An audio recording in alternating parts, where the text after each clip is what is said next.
this episode of Finno-Ugric Machining. We will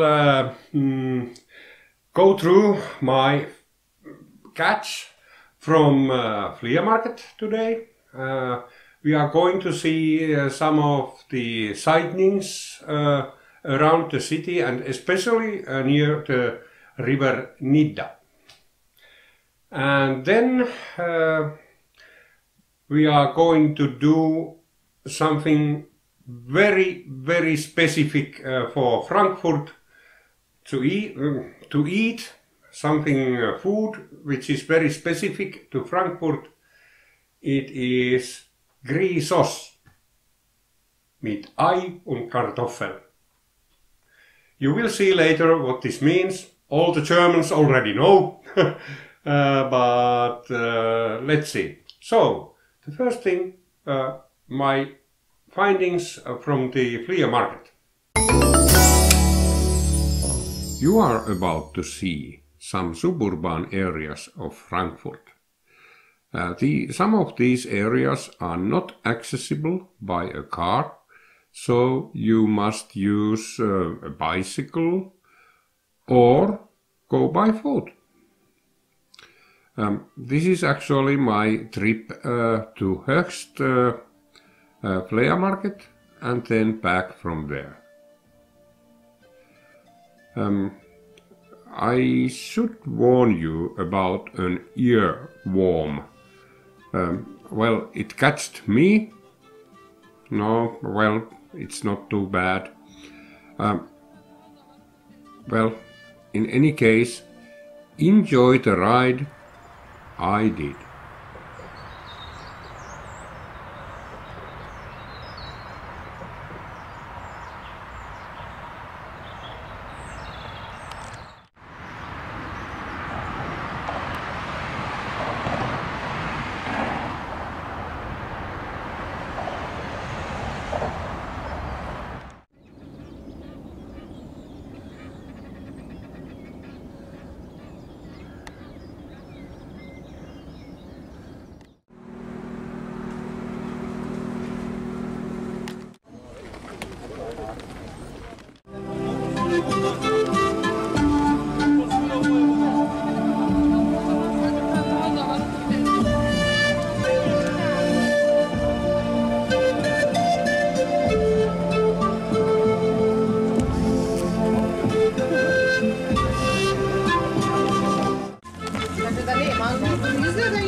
Okay. Today I was not in the usual flea market. I visited one that is located a little bit farther away. It's in Höchst. And this flea market is actually quite famous.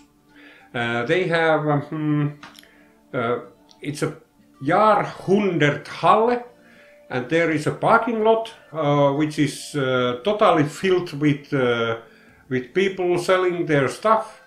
And then there is a park which is also filled with all sorts of people selling whatever you need or might not need. And furthermore, there is another parking lot which is also full. And since today was a really beautiful weather, it was total chaos there.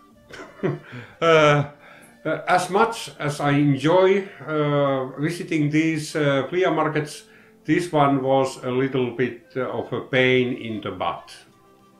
Okay, so what did I find there? Well, the first thing is a bag. Yes. It's here, like this. Well, normally it is just the ladies who would like to have this, but no. This one is real leather, all around real leather, inside out.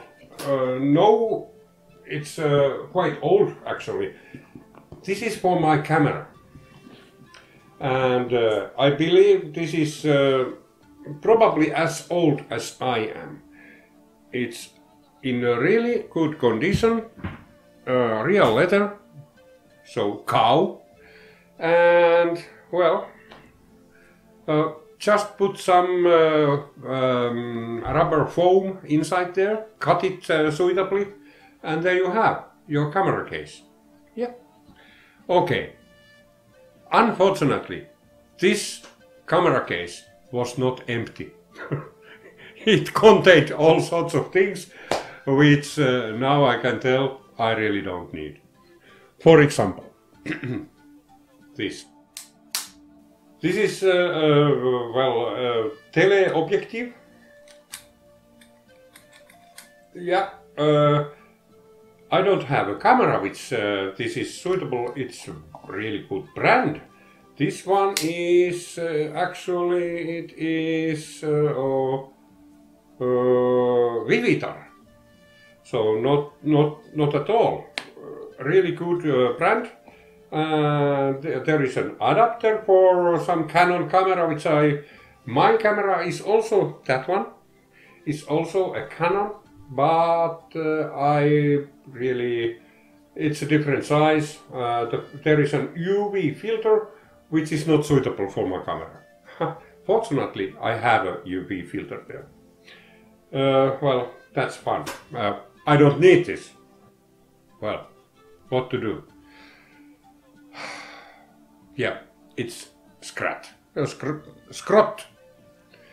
meaning trash. And then, of course, in the same case, there was one thing that I will use because it's a very nice piece of equipment. You might not see it properly. Maybe you see. I stop the video here. And then you can see it. It's a polarizing filter. And this one is made by Chives, Chives. It probably is a really good one. And the polarizing filter is if you are making videos, for example, near water, and you want to see what's inside there in the bottom of the lake, for example, you can use this one. And then, okay, there is another UV filter, which I really don't need. It's of some strange size, okay, in the same bag. Well, and then we have this red filter, okay, and then we have yet another polarizing filter, really polar. And then we have one yellow filter here. Yes, and now maybe I make some welding glasses of this. Oh, this okay, feels strange. And of course you can stack these up.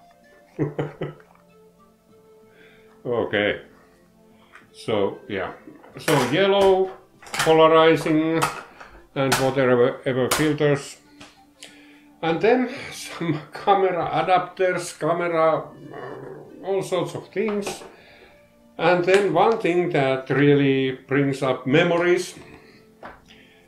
Yes, you probably don't know what this is. It looks like this on the back side. Hopefully you can see it. Then you put a cube here, and then this one ignites the flash in that cube. Then you turn the cube. You have 4 flashes in one cube. This was something that was used in the, I think, in the 60s, maybe 50s. So this is really old. Okay, and then the same camera case. And I really don't know what I would do with these. These are, well, it's a site. You can look into it, and then, well, maybe I could do something with that. Maybe, I don't know. But, well, there might be persons that need these. I will put them in eBay. Let's see what happens. Now I have 2 of these. Okay. And then it didn't end here. So, furthermore, there is this. These are, you can screw them together, and this is some sort of macro extension for your camera. Oh yeah. Okay. I have a macro extension inbuilt in my camera. And furthermore, in the same bag, we had this.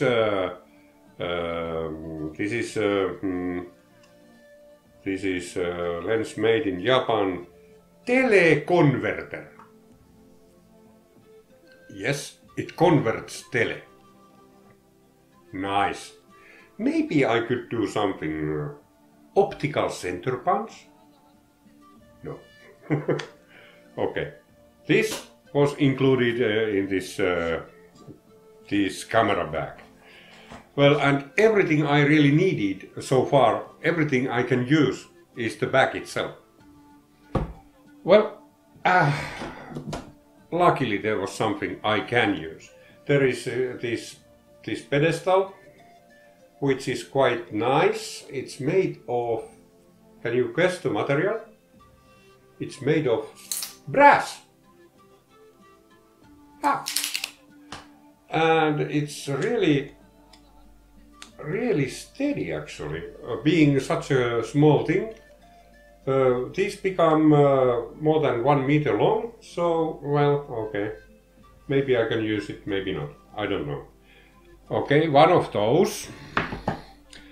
Then some stuff like these are camera adapters. You screw the camera on top of it, and then you have this ball joint here, which you can lock with this at any position.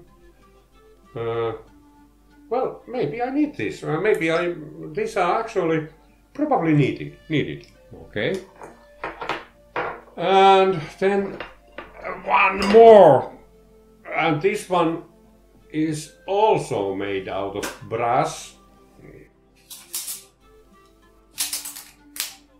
And it's even longer, and I don't know. This is so old and so sloppy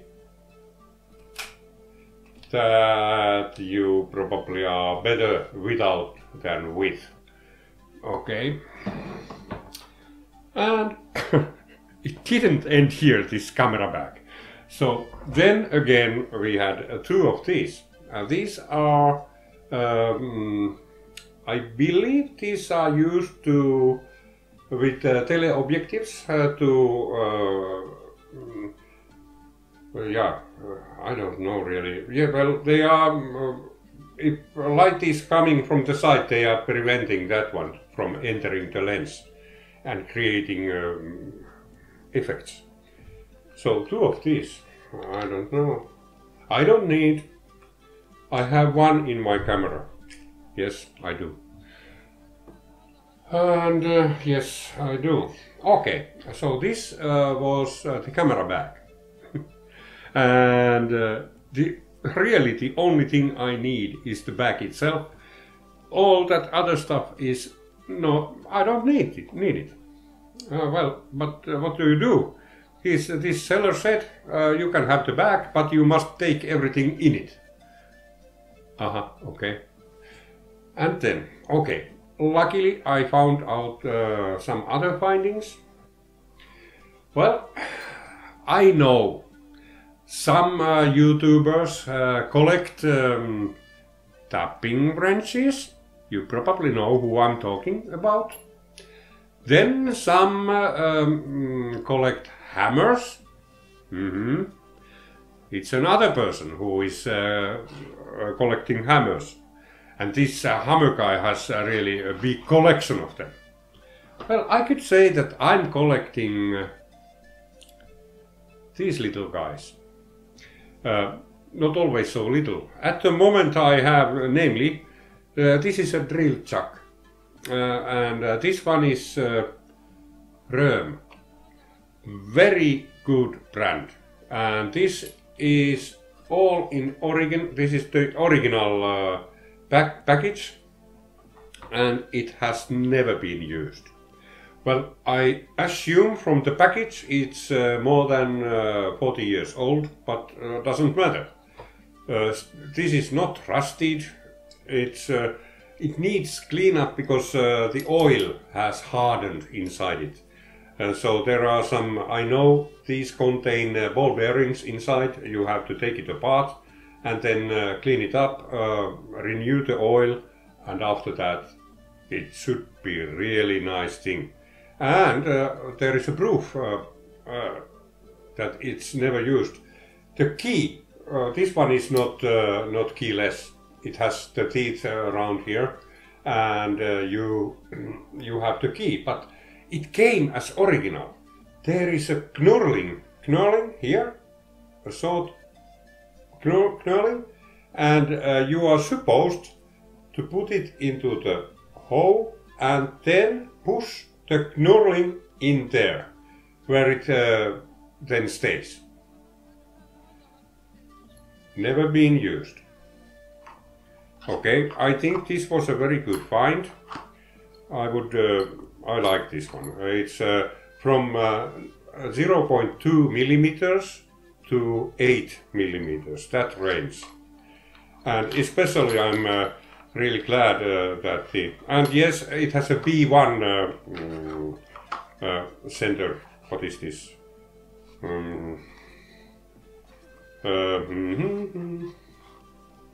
Innengegel B12. Innengegel. So the what is this thing? Okay, the adapter is B12. It's I believe it is one kind of an Jacobs thing. Okay, and then this is something that everybody knows what this is, and it is ground, and there is unfortunately no signs who has made this. It's a little bit different configuration, and that means that the threads are both on this side, and this side is without threads. So yes, and might be sock made as well, because usually they become in a little bit different configuration. But anyway, it's ground. It's really hard. I tried already, and seems to be no rust in it, and in a very good condition. So okay, €5, not a bad price for that. Then another thing that I found there, it was lying on the ground there, and this guy didn't know what it is. Well, I knew. Well, there is an not a barbed wire, well, iron wire. It's bound together tightly from here. You shouldn't take it loose. It will bounce up right away. When you cut this one, there is a thread. When you cut it, it will bounce out. Yeah, I know you guys know what it is. It's a spring to protect some tubular thing. For example, a lead screw or some hydraulic tube, which has to be protected somehow. So this one is used for that one. And they are really, well, this one is probably a suitable size for my lathe. It's not too big and not too small. Hopefully the length, I don't know how long it is. It should be, but maybe I find out. There are some numbers here. Maybe I find out and well, €2 was not a bad price for it. And well, I don't know whether I need it. Yeah, might not need. Or maybe I build something like, I don't have a very good drill press. I have a Chinese which is sloppy, and well, I could build a better one. Especially I'm really a little bit pissed off with machines that make a lot of noise. And that drill press is making a lot of noise if you think what it is doing. And yeah, okay. And then yet another thing which has never been used. You probably know what this is. If you are an old school machinist, you know what it is. It's not a bullet thing and you put it into your cannon and pew. No, it's not. It looks like one, yeah. But what you do, there is a thing going out, you pull it like this, and yes, never been used. I can tell from this is a cork, and then leather. I just wonder how old this is. This is, you use this for putting grease into your bearings. It's very usable thing. I have another back home, but since that one contains the blue stuff, this one is going to contain the black stuff with the molybdenum, etc. It's suitably small for that one. The other one is a little bit larger. This is a good one. €2, not too much.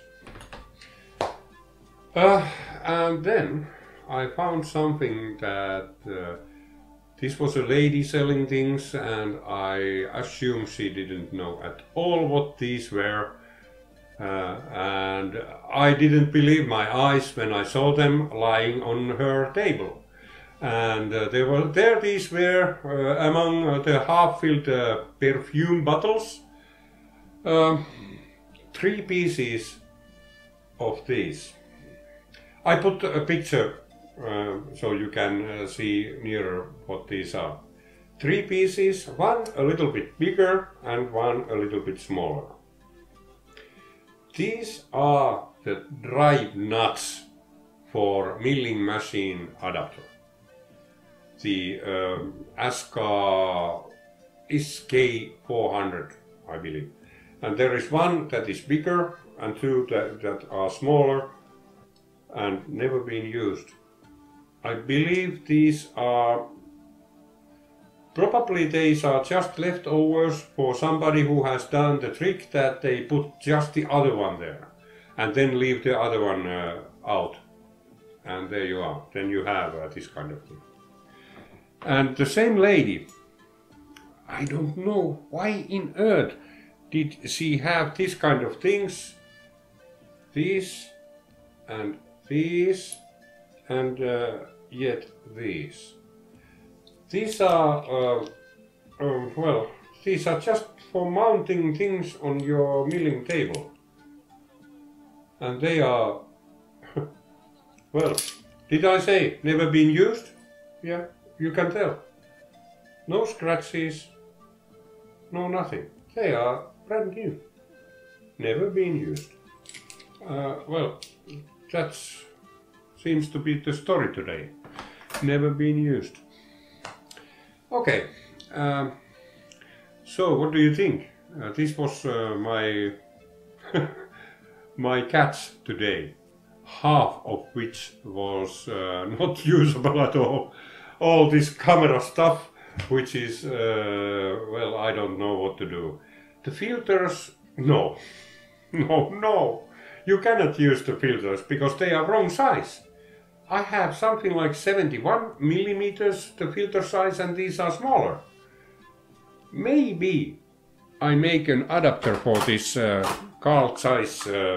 This one is a little bit different. It's a little bit bigger. I can make an adapter for this one. And this is really, you can actually, when you put this on front of your camera, you can roll it. So the polarizing filter goes around and around. You can roll this. Yeah. So this is really. Oh, let's make a test with 2 of these. Roll. There we have. Did you know that if you have 2 polarizing filters? Yes. If you have 2 polarizing filters, let's see if we can, yeah, now if I rotate this, you can see the wall behind me through this, and when I rotate, it becomes black.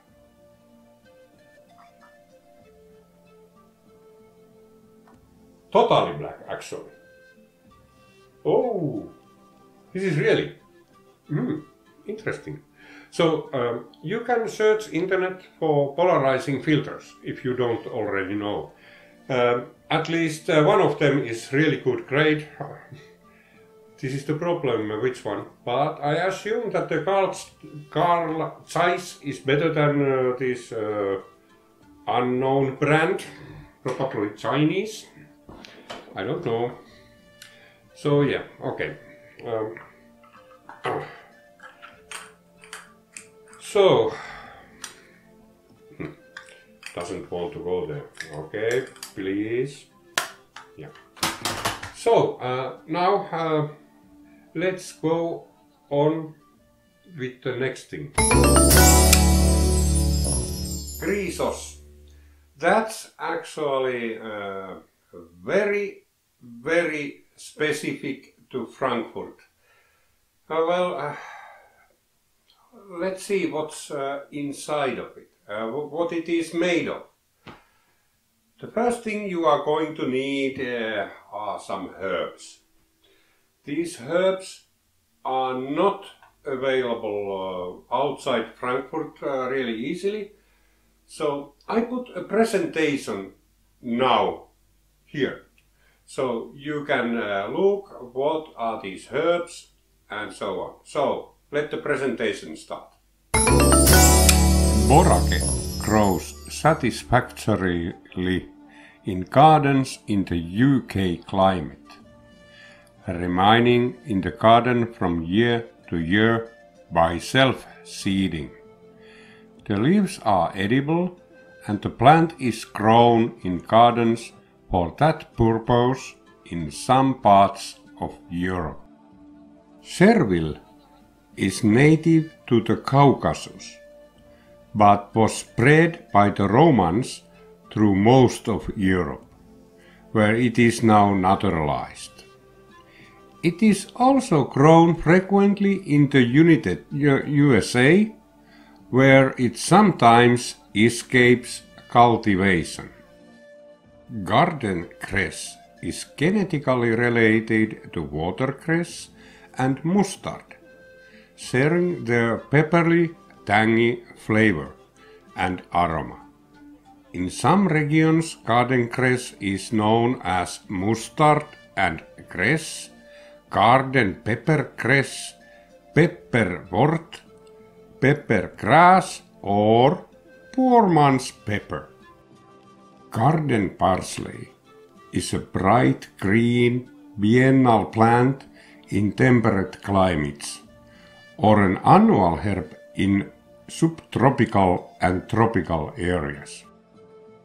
Salad Burnet is native to Western, Central and Southern Europe, Northwest Africa and Southwest Western Asia, and which has naturalized in most of North America. Sorrel grows in grassland habitats throughout Europe, from the northern Mediterranean coast to the north of Scandinavia and in parts of Central Asia. It occurs as an introduced species in parts of North America. Chives is a perennial plant which is widespread in nature across much of Europe, Asia and North America.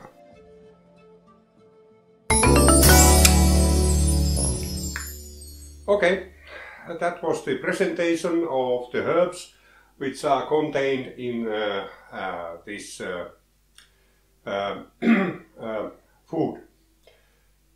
Well, of course I could buy the herbs. Here you can buy them in packages which are rolled in paper. You have to have a very sharp knife and then cut these through, or then have a power mixer, which I don't really like. I like to cut with a knife.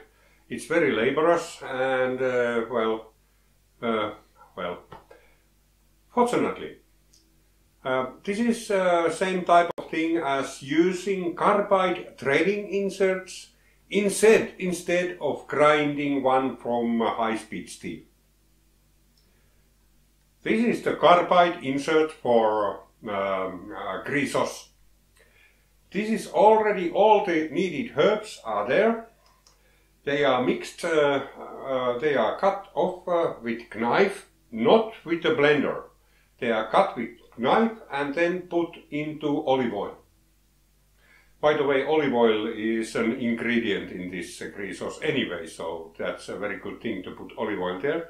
So, all I now need to do is to take some of this and mix it with the other ingredients, and there you go. Okay, but what are the other ingredients? So a lot of herbs.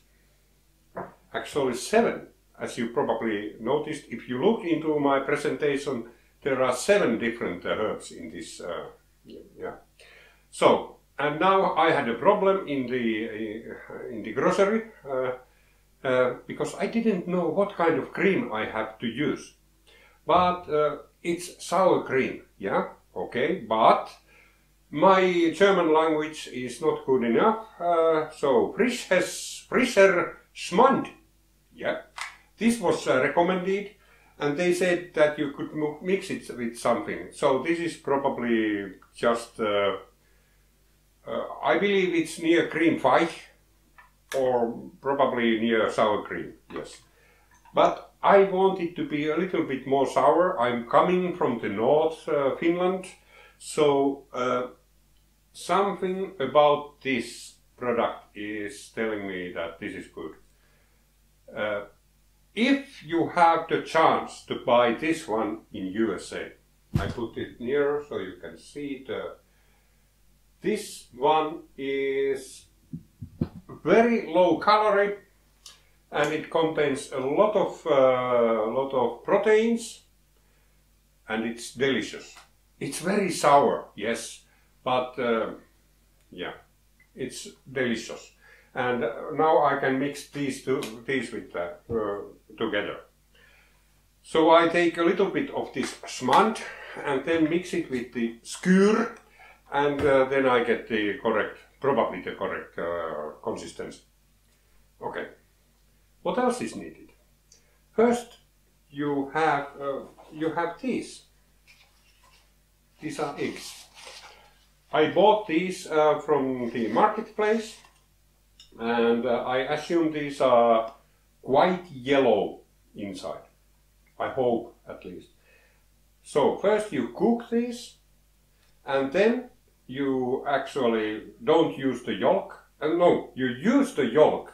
The yellow part you are going to use, and the white part you might eat it, but you don't put it into the green sauce. So this I believe it needs at least 6 of these. Oh, 6 of these yolks. And then you first take the yolk and then you mix it with some oil, maybe olive oil. It's like doing mayonnaise, but you are not doing mayonnaise, you are doing green sauce. So then after that you mix this yolk oil mixture into the smand and skyr mixture. And then you put the herbs in there. And then you whip it all together, put it into your fridge. And all you have to do is to wait a little bit. So all the aromas balance themselves, and it's really delicious. While it's simmering in your fridge, well, what do you eat with this sauce? Aber natürlich. These are also from the market. Kartoffel. If you would be coming from Iceland, this product is originating from Iceland.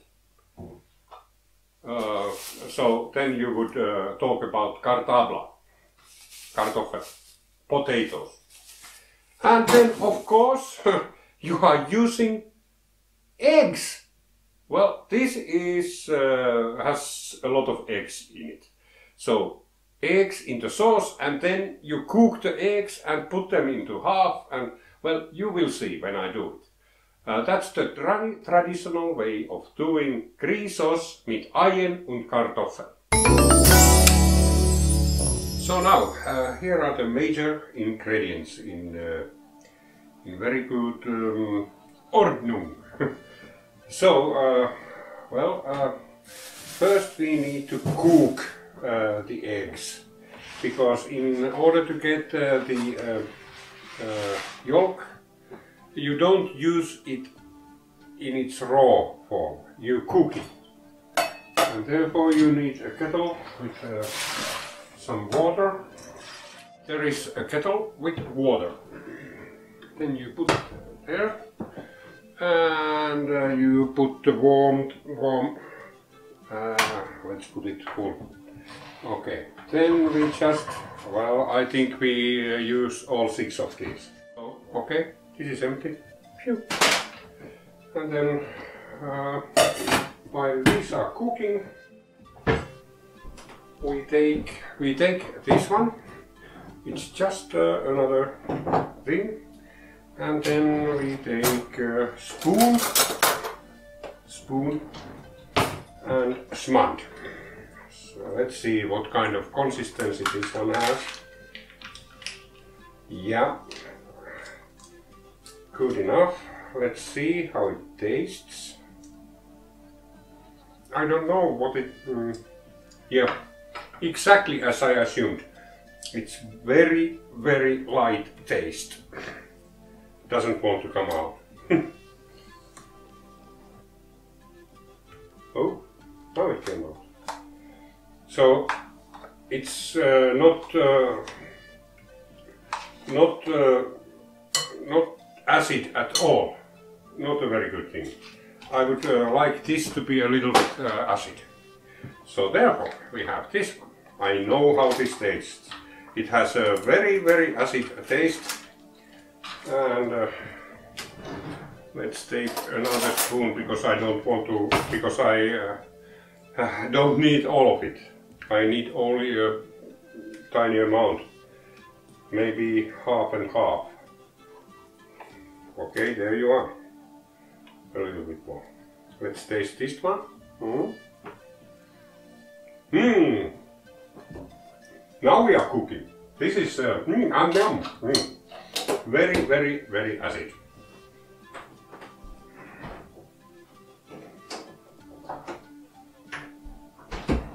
Okay, then now just mix it.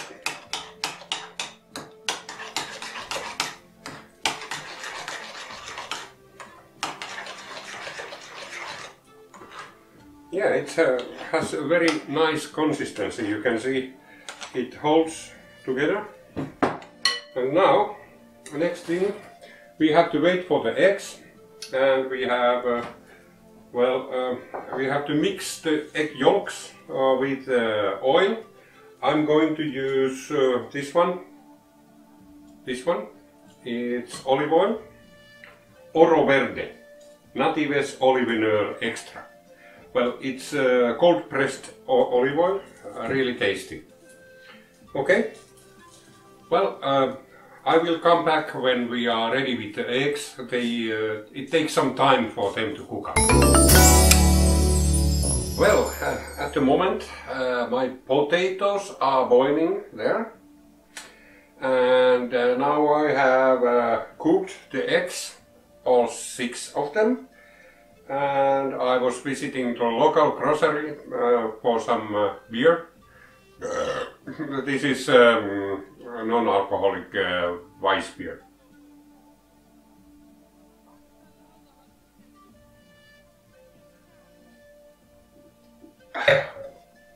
Okay.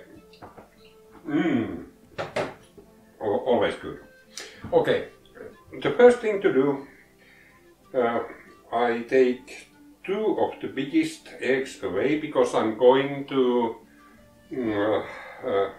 these are going into the food itself. And then for these 4 eggs we somehow get the yellow part out from there. Well, it's not too difficult, it's really easy.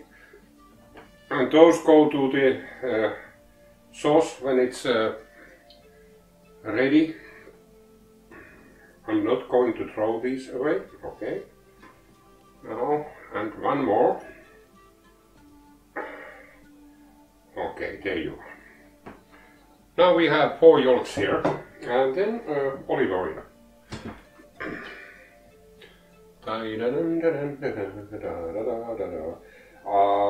It's no use of sparing this.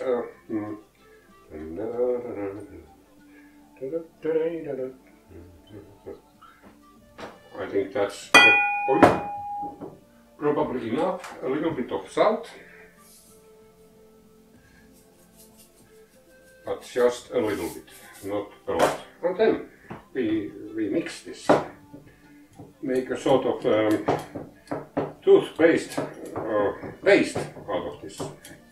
Well, it could be used as toothpaste, maybe. Yeah.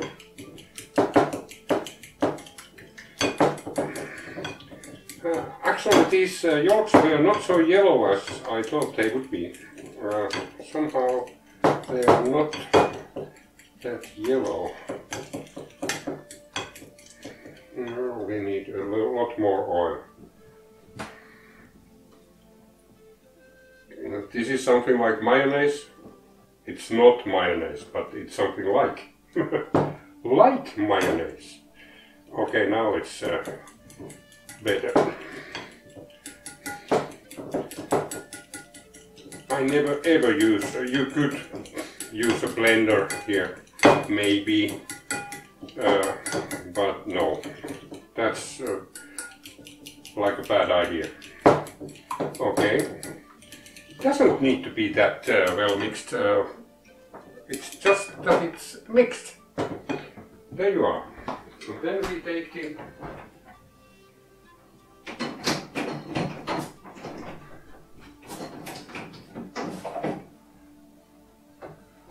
then remember this one.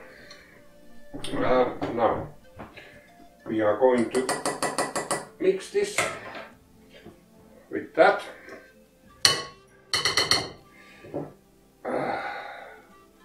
Let's see what happens.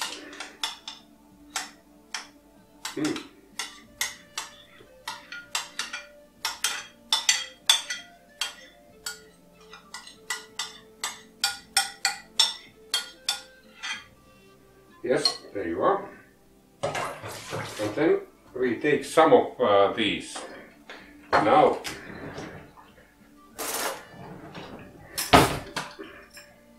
so this was 3 portions, so third. Okay, it was half of it. Well, let's see what it comes. It could be horrible, or then it could be really nice. Depends. Well, the color is authentic, I can tell right away.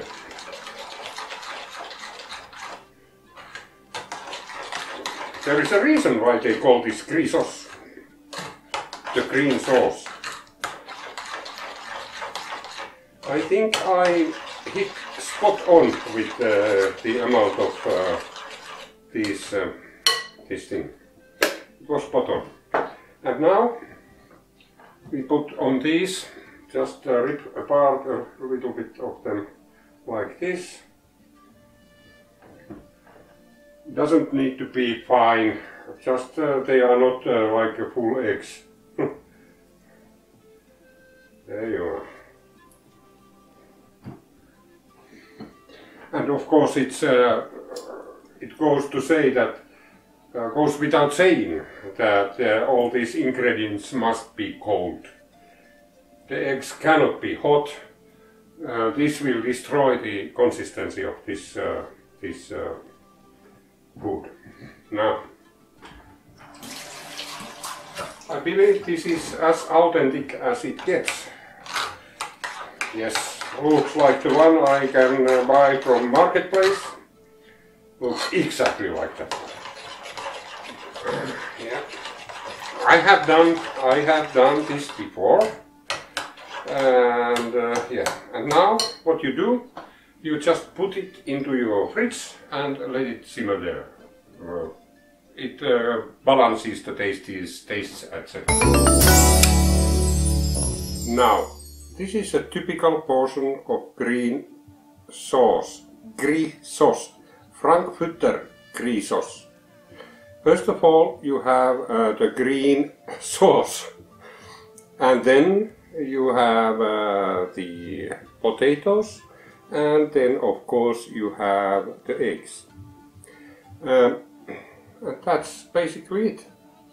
Well, this is in no means a food for those who are a little bit considerate of their calories. This is not a diet food. It's really contains a lot of calories. Okay, let's go on with eating it. So let's try it out. Yeah.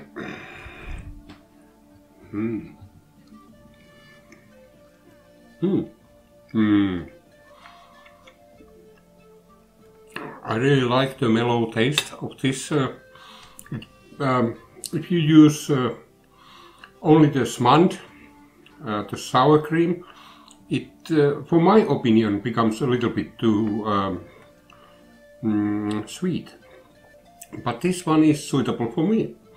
You, well, you might do it otherwise. This is a delicacy. Okay. Some people, this divides people into two groups.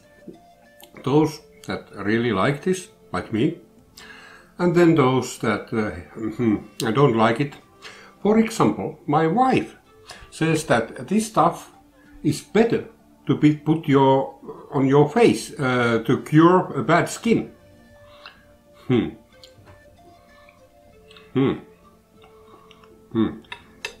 Okay, and since we are on it, so let's test one more beer. This time the beer will be Beck's Blue. Hopefully this doesn't destroy my otherwise very nice meal. This is world-class beer, non-alcoholic, and it's a beer. Yes, and quite many people say that this is a good one. Well, at least it makes a good foam. Oh yeah. Well, it was a little bit warm since I just got it out of grocery, and it didn't have the time to cool down. But some say that these beers are better, taste better when they are a little bit not too cold. That's probably true. So let's taste it.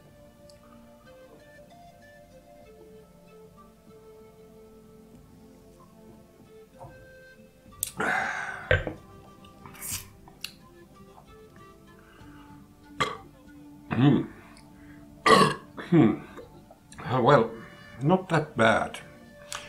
I was expecting. This is really the first time I taste this. I have been avoiding this beer because it's an international brand, and they usually, well, they are international. And well, it's okay. Tastes like a non-alcoholic beer. So that was my Saturday in Frankfurt. Hopefully you enjoyed as much as I did. So till the next time, see you.